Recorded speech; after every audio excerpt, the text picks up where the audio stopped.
the Card and Comic Show.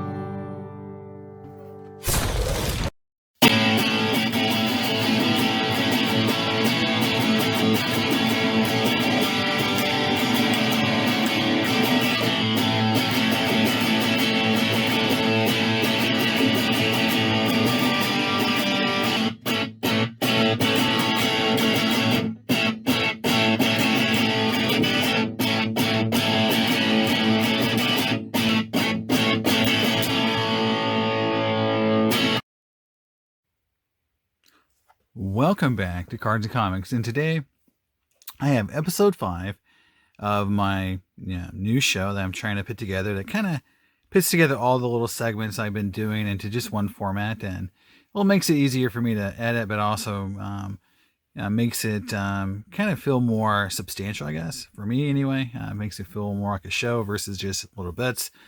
So I'll be honest, this is the third time I've recorded this one. I've screwed it up, had lighting issues, sound issues. I'm working on that. I don't really have the best equipment, so I'm making do with what I got. So for this week, we've got a pretty cool agenda. I got a new bit I'm putting here. So we got the intro, the viewer mail, like normal, news, but then I've got a segment called Golden Age Greats, which I'm going and highlighting some Golden Age comic books. And because I love Golden Age, and you should too, and I will love it if more people collected it. Top 5 comic book cover picks of the week. These are the 5 books I'm actively purchasing for this week based on their cover. Sort of a cover spec segment, my actual mail day, and a collector's spotlight on sports cards. So that is it, and so we'll move right on to viewer mail. And I do have a question. It was very nice of trying to get Stella asked me this question, and this is a very common question for people who aren't in the hobby for let's say for the last 4 or 5 years, who've not done a lot of pop and resubmission. So this is a really good question. It's basically asking me, do I ever submit my SGC cards in their holder and then request just a minimum grade from PSA? So I used to, when I first started grading, I would grade at card shows. I didn't actually have a membership, and so that's where I would really grade cards I either bought at the show or bring them with me to get them regraded. And I started to really do some SGC cards in this time period. And the SGC cards, I noticed that I did do a few of those, resubmissions, and where I, subbed them in the holder and put a minimum grade, and I'd always get either the minimum grade or I would get it returned back to me without, it graded in a PSA holder. And, this happened on a lot of cards, 50s cards, T205 Ty Cobb card, and so I started talking to dealers, and they said basically, look, you're just wasting your time if you do it that way, because you're let's say you're biasing the grader on what the grade should be. And unless the grade is obviously undergraded, the card's obviously undergraded, the grader really can't see the card that well in a holder. So you really put them at a disadvantage. So even if the card looks like it might grade higher, but they can't really see every part of the card to verify, they're just going to either cross it over at your minimum grade or not grade it at all, and you're out the money. And so I think I'm more comfortable taking the chance, rolling the dice, and just popping them out and letting it go. Because for my video on SGC grading crossovers, is the amount of bumps I got and the price value difference between the cards made up for the grades I got lower, or even the ones that just went straight across. So that's where I'm at. I don't do it anymore. I did it for a while and I never got good results, so I now pop all my cards. All right, moving on to news. So I'll go right into Breaking Hobby News for the week, and here we go. In Breaking Hobby News, Buster Posey announces his retirement. We have some breaking news out of Major League Baseball. The season is ending, and now Giants catcher and future Hall of Famer Buster Posey announcing that he will be announcing his retirement tomorrow. That is according to multiple reports. And the major question that all hobbyists have is he a Hall of Famer? So let's go to the stats, Bob. We have the stats pulled up here, and you can see I've got both Buster Posey and a bunch of other players who are either contemporaries of Posey or the most recent Hall of Famer in the catcher position. Now, so if you look at it, I have Ivan Rodriguez, Mike Piazza, and Ted Simmons. All of these are the most recent Hall of Fame catchers, with Ted Simmons coming in under the veterans rule, how they've kind of modified it, but it's basically he got in under a different set of rules than Ivan Rodriguez or Mike Piazza. However, what I have in parentheses by each of these players' name is their career WAR as it ranks in catcher. So Ivan Rodriguez has the third most WAR of any catcher. And if you look at career WAR for an average Hall of Famer, it's 53.6. 7-year peak is 34.8. Now, Rodriguez and Piazza both exceed those levels by quite a bit. And in fact, if you look at most similar batters, which these were all from baseballreference.com, so that's where these stats came from, you can see that for both Piazza and Rodriguez, all the comp players are either Hall of Famers or players that can make a case to be a Hall of Famer. So it just shows that not only are they Hall of Fame catchers, they're in general Hall of Fame players, even if they weren't a catcher. That's what makes Rodriguez and Piazza such strong Hall of Fame players. Now, you go down to Ted Simmons, who's 11th overall in career WAR. However, that puts him on average at 53.6. His 7-year peak was at Hall of Fame level, so for 7 years, he did play like a Hall of Fame catcher. The other ones is that a lot of his contemporary batters that are around him are Hall of Fame worthy as well. So you've got Tejada, Alan Trammell, Joe Torre, Carlton Fisk, Gary Carter, Lou Whitaker, Barry Larkin. So they may not be top tier Hall of Fame players, but a lot of Hall of Fame players were in that list. So he definitely looks like he belongs in the Hall of Fame. Now, on to Buster Posey. The thing with Buster Posey is that his 7-year peak is at Hall of Fame level. However, his comp as far as players around him are pretty minimal in terms of Hall of Fame contenders. Maybe you have in there Troy Tulowitzki. Thurman Munson's always been on the cusp of being like a veteran's submission to Hall of Fame, but Terry Steinbeck definitely will never be in the Hall of Fame. So from that perspective, I say he's got two factors going for him. One is he had a shorter career, so you can't use his career WAR really against him. His 7-year peak does exceed it. So I do think that Buster Posey will get in, especially with the fact that he's an MVP and a 2-time World Series winner, or 3-time World Series winner. Now, the thing that's really interesting to me that I didn't even expect was Yadier Molina, who, from what I keep hearing, is such a great Hall of Fame resume and kind of a lock Hall of Famer. If you really look at his numbers, he doesn't really deserve to be there. He's not there from a career WAR. In a 7-year peak, he's actually woefully underneath the requirements for that. Buster Posey gets in, and I think that a lot of people will be happy with that result because he's such a popular player. But I don't think Yadier Molina is a lock as everyone's saying. So, and back to you, Jason. In breaking hobby news, it appears Baker Mayfield may indeed suck. You are pretty good, and Baker Mayfield isn't. Now, I know Baker may not like this because I know he hears things, but son, let me just tell you something. Focus in, folks. I would have loved to hear. You're not very good, and Odell is moving on because of you, bro. Chris Pratt, who plays Star-Lord in Marvel's Guardians of the Galaxy, expresses his love for his wife in terms of how much he loves her compared to his King Griffey rookie card. As noted on multiple websites, including Pop Culture here, Chris Pratt updated his Instagram with a note about his wife saying that she is my greatest treasure right next to my King Griffey Jr. Upper Deck rookie card.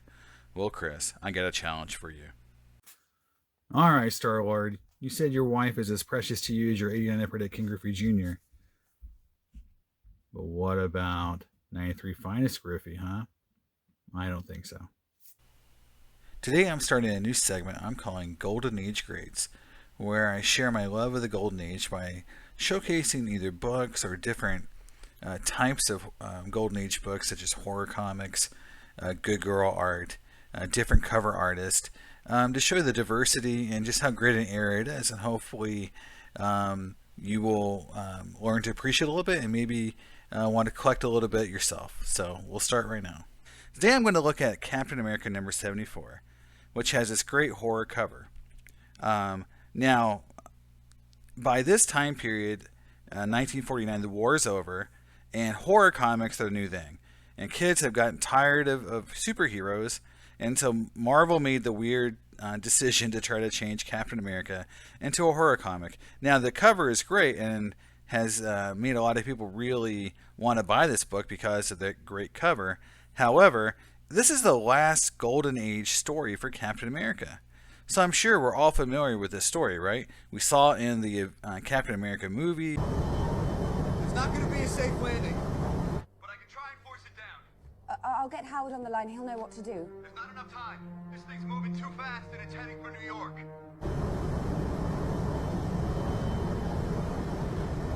I gotta put her in the water.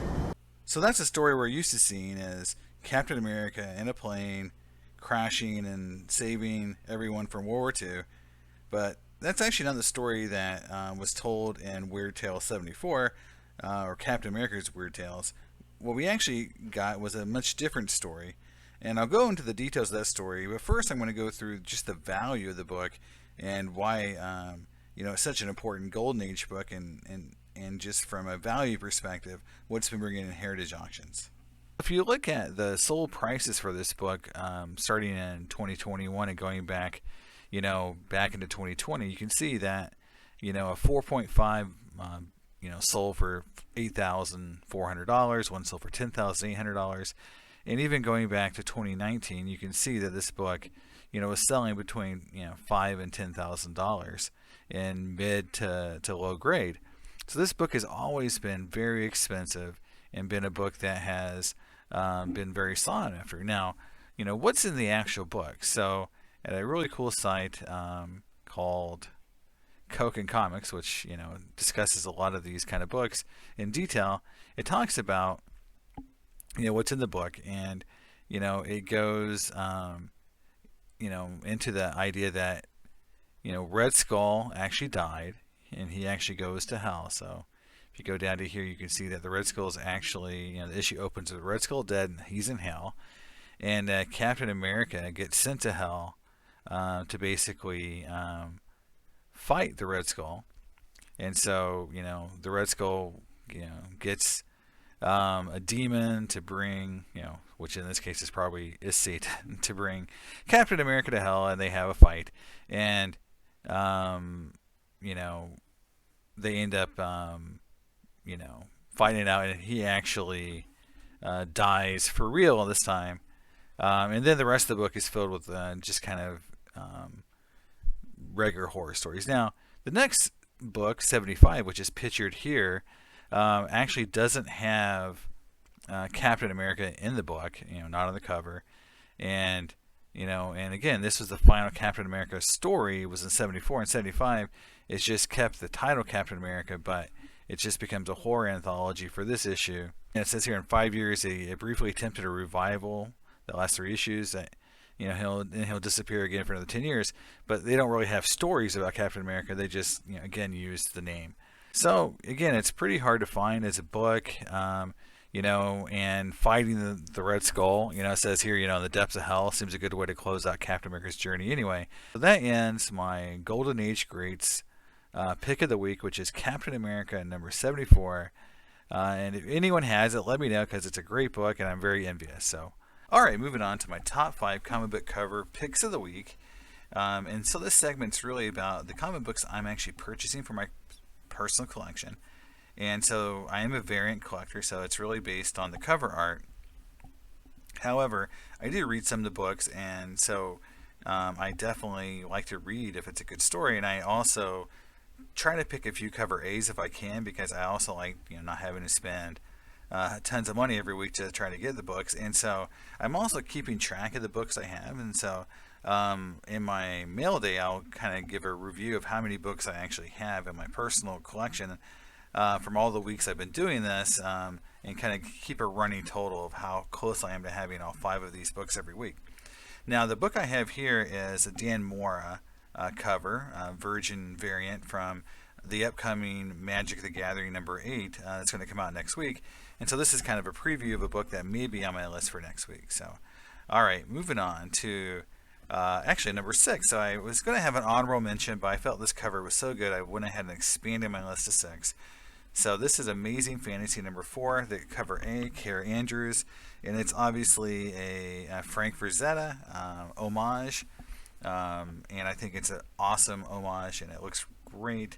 Love the colors and the work on this book, and and if check out this whole series. It's amazing cover. So it's selling a little bit above cover right now, $7 to $9 on eBay with shipping. So but it's an A cover, so try to get out in the wild and find it. I had no luck at my LCS, but hopefully you guys have better chance than I do. Next book is Image 2 Moons, cover 6B. So this series is a great series that I've wanted to start reading. I've heard great things about it, but it's a Native American based series. So I collect Native American covers, and especially in the Golden Age, but anything that's new. Like for example, Scalped will be an example of a book. It's a Ryan Sook cover. It's not really rare. You can find it pretty cheap online, for undercover price. So I just thought it was a really interesting book. I like the art, and it's not expensive, so that's great for me as well. Next up is Vault Comics The Rush number 1. It's the G cover. It's the foil variant. So this comes both in just a virgin variant and a foil. So I think I'm going to try to find the foil at $75. It's a Derek Robertson cover. For those who remember The Boys, this is the same Derek Robertson. So I really liked his work on The Boys. The non-foil cover brings about $30, whereas the foils bring about $75. It's getting a lot of pub just from the story itself, and I think it's a great book to pick up if the story picks up, because this might turn into something future down the road, and it's number 1. So, but it's a great looking book. Number 3, Dark Knights of Steel, number 1. This is the story or the books that's been released this week, with tons and tons of pub, and so there's a lot of covers in this series, and there's a Harley Quinn, Jester cover, and then there's just, there's a role-playing game cover. So there's just a lot of versions out there. This is the minimal trade version, and Kale Nugu, sorry if I butchered that name. To me, it was the most pleasing cover. I did like the Batman on a horse cover as well. So all those covers are cool, and this whole series is getting a lot of pub, and I think it's going to be something fun to read. I can't wait to read it. I haven't read it yet, but I've seen a lot of reviews of it, and it's getting great reviews. Next up is Dynamite Comics Sheena, Queen of the Jungle. Okay, number 1 Rose Besh virgin, and there's also a metal version on this, but I can't even find the metal version. It's sold out everywhere I looked. So even if you want one, I don't think you can get one. And I haven't seen it on eBay. There's one copy of the Virgin on eBay as of this, this video I was making. So this book is gone. It's been just sold out everywhere. Everyone loves Rose Bash. Now, so my take on this book. So this is an interesting book because I usually stay away from Dynamite books because of how many covers they put up. I mean, they'll put up like 19 covers of their Sheena books. I'm trying to think of some other Red Sonja books. It's just they overkill it with the covers, and so it just kind of dilutes all the art that's out there. And so I was hesitant, but I'm such a big fan of Bash as an artist, so I went ahead and added it because it's so unique looking. I really just like her style. So, this is sort of like I don't like Dynamite as a how they do all their covers, but this one got me, so I usually stay away from them. But this one was so good, and I went ahead and I'm going to buy this one. But yeah, I'm not a big fan of how Dynamite does all their books because they just overkill it with the covers. Number 1, this is the one that really got me by surprise because this is a store variant, and store variants are hit or miss for a lot of folks. This is Heathens from Aftershock, number 1, and this has a lot of great covers too, besides this one. But this one is a Maria Key cover, and it's awesome. I love how it looks, in terms of the artwork and how the just how it's laid out and the colors. And so this version, is still available online if you go to Bombardier and Son store. Right now it's $24.99 for the Virgin, which is supposedly $300, and the metal is 50 metal covers at $80 a piece.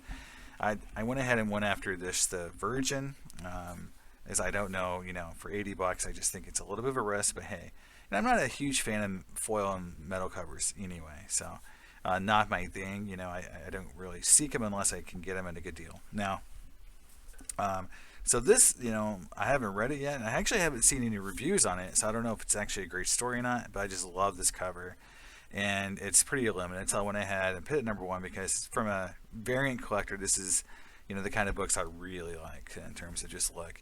And there you go. So that is my, top 5 comic book picks of the week, and it's actually top 6, but I love all of them, and I can't wait to try to get them all, and I've already got a few of them in my possession, and I might show a few on mail day, and they'll be coming in the week's going on, and I'll have a little checklist, and we'll keep a running total of how many books I've been able to capture. So and I'll move on to my mail day.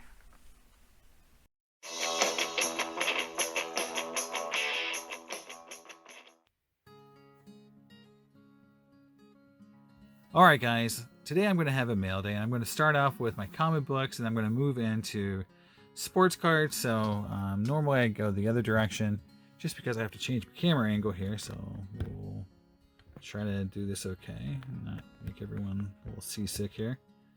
Alright, so here we go. Book number 1. So this is Amazing Fantasy. Hold on. Oh, there we go. We got it. Amazing Fantasy number 4. This is cover A. So this is the care cover and the normal cover. And this series has been amazing from a cover perspective. Just the cover A's are awesome. And this is one of the books I highlight in my top 5 picks. And so I've got it. And so my count for the week. So I've got a few more books I have in my top 5 that I picked up this week that just came in. I'm at 42%, so I've highlighted, I've done it for 4 weeks, and so I've got 21 books in my top picks of the week, and I've got 9 of the 21, so 42%, and so I'm looking to grow. So we go, the Amazing Fantasy A, the care cover. I'll move right into the next book just because it's big and bulky, and I want to get it out of the way.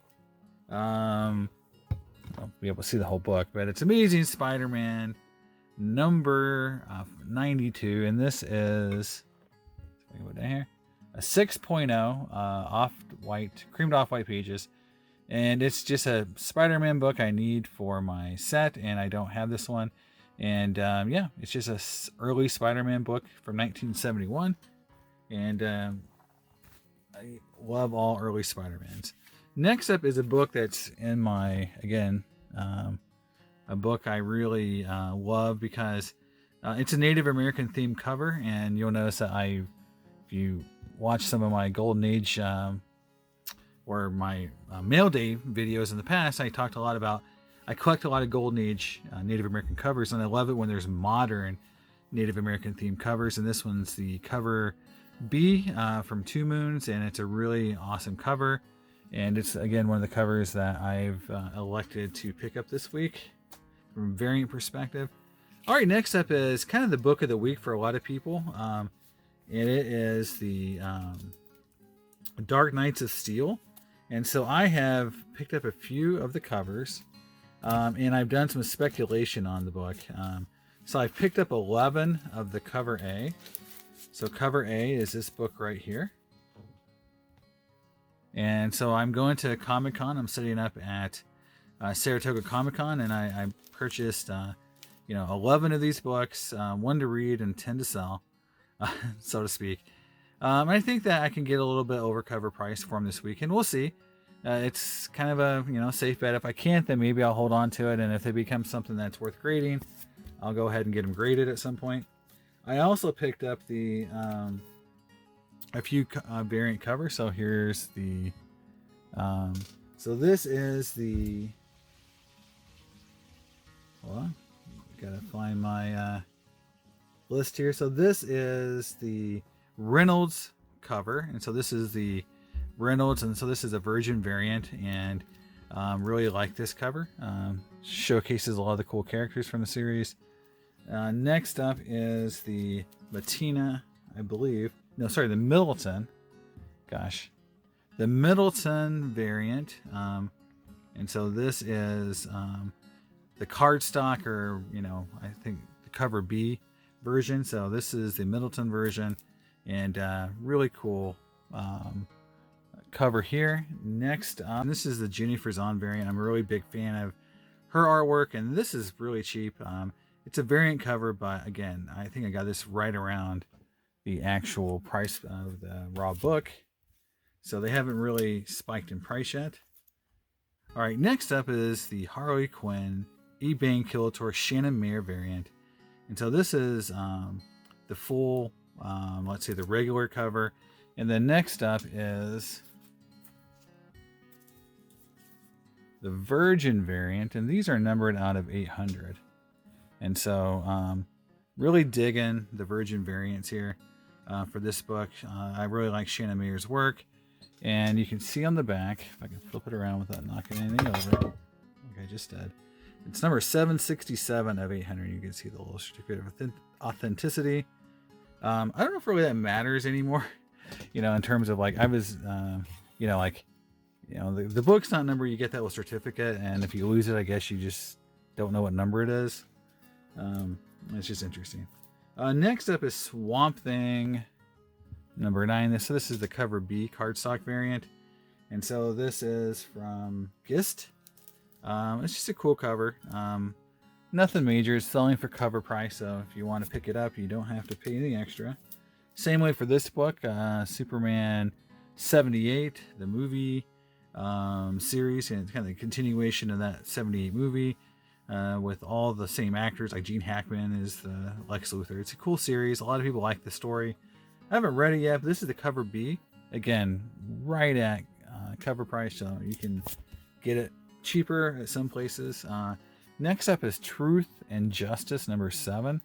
And there is a cover B, which is just Zatanna by herself. And so the cover B, I think, is cool. I didn't find it, so I might be looking for that cover B.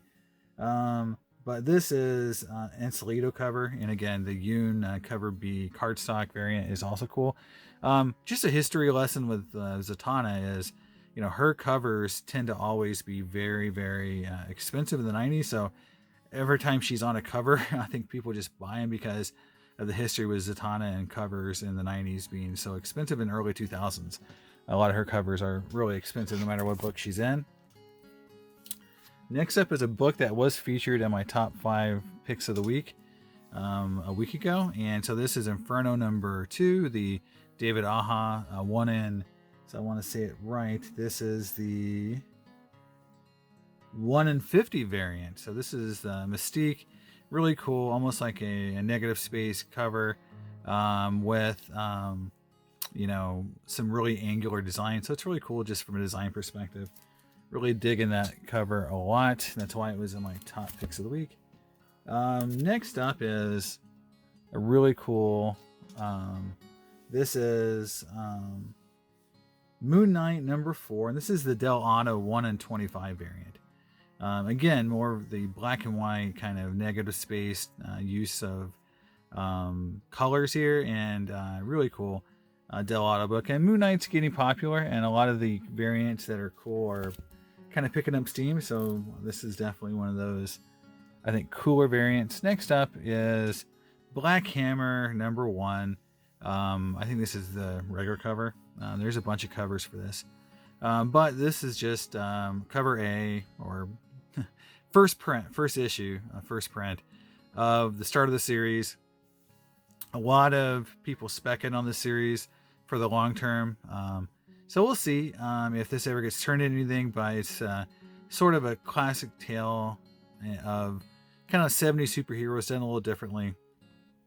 And a lot of people like the story, and it's still continuing today. They're making more Black Hammer books and series, so it's still ongoing.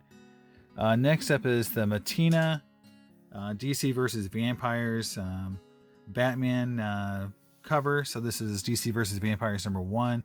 the Matina cover, and this has got a lot of pub. A lot of folks are, this is sold out on a lot of people's websites, so it's a really cool book. And last but not least is the Emma Frost, Joe Jusko, Marvel Masterpiece cover. These covers, again, have been hit or miss for me, so this one's a good one. But in some cases, I don't like them because, what I don't like is how fuzzy the characters look. They're not very, they almost like to look out of focus, which is maybe his style of artwork. For some characters, it works. For some characters, it doesn't. And this one I really like, but some of them have been kind of, again, hit or miss. All right, first up in my card mail day is I got this cool Sam Baker Philadelphia SGC 88. I'm putting the set together. I have some of the Hall of Famers already, and just really liking how the set looks. It's like 91 Fleer, the cooler, and really digging the set, and just put it together slowly over time. Like collectors are wont to do, is collecting a set. All right, next up is a card that was featured, and I got a few cards that were featured in some videos of mine. First up is a 75 Top Seaver PSA 8. This card's gone up quite a bit. I can go back in history and look at it when it was in the $20 range. Now it's about $90. Really like this card because it's really 75 tops are kind of the crossover for me when when PSA 8s are still relevant price wise, because 9s are so expensive in 75. But in 76, 8s are really cheap, and for the most part, and 9s are where you kind of have to get the value if you really want to have a card that's rare enough to kind of hold and get some good gains. And so 75 tops PSA 8s are really cool for this kind of like last year where 8s are really relevant in the 70s. And so this is, a player that I featured about just being very undervalued. And so his cards, in my opinion, are all the way through the 70s are still good value.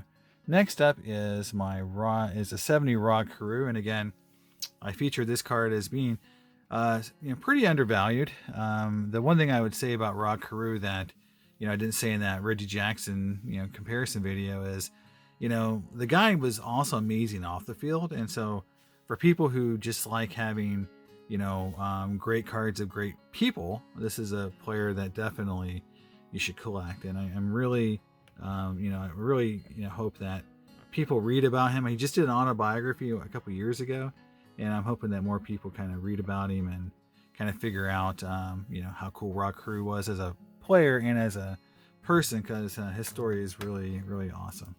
All right, moving into modern. So this first card here, I don't know if I put it here or not. It's kind of here we go, just hold it.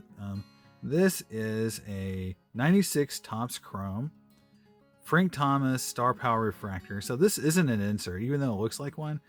You can see it's card number 89.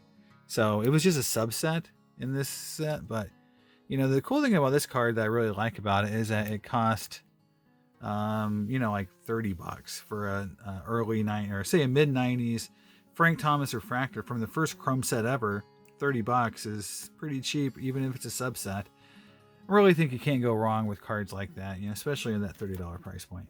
Now, last but not least, and so I'll preview it as last week I had this card, and I kind of alluded to that I had a big card coming, and it's from this set. And if you're kind of know what I like to collect, you hope you are predicting what the card is, but I've never had the card before, and I got it really because the person that listed the card kind of listed it kind of odd, didn't list the set and the year.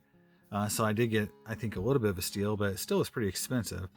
This is the 1999 SP Signature King Griffey Jr. Auto, and this is probably by far the coolest auto I've got of Griffey now. I have the retro Griffey auto, which I think is rarer. It's an actual short print, but I think this one just looks better. From an aesthetic standpoint, this is one of the best looking Griffey autos ever made, and it's very collectible. People love this card. I think the chirography auto where he's blowing the bubble over the hat background or backwards, that card is also awesome as well. And I don't have that one, so I'm slowly getting my Griffey auto collection up. I focused on inserts at first, and now I'm focusing on some autos. So But this, set itself is very interesting, and this is the set I'm highlighting in my collector spotlight. So mail day's over, so we'll move on to that collector spotlight where I'm going to talk more about the 1999 SP Signature set, and here we go.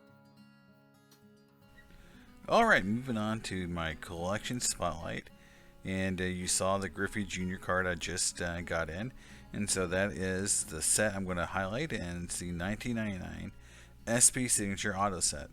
Now, if you look at just the facts around the set was released at $19.99 or $20 a pack, $240 a box. So this was very expensive. 12 packs per box, one guaranteed auto in every pack. There were 180 cards in the base set with 150 cards for the autograph set, which is a huge set. So you had less than a 10% chance of pulling any card in a whole box. So really tough to pull the stars. 90 cards were gold, numbered to 50, and there were 8 101 autograph that were cut cards, and so Babe Ruth, and there was a lot of really nice 101s. Mel Ott, part of the 500 Home Run Club, had a back card numbered to 350. Now some cards were redemptions, so if you open a box today, Bartolo Colon, Mike Piazza, Pedro Martinez, Sean Casey, along with others, would be redemptions. And some were short print, so they were printed or had less autos.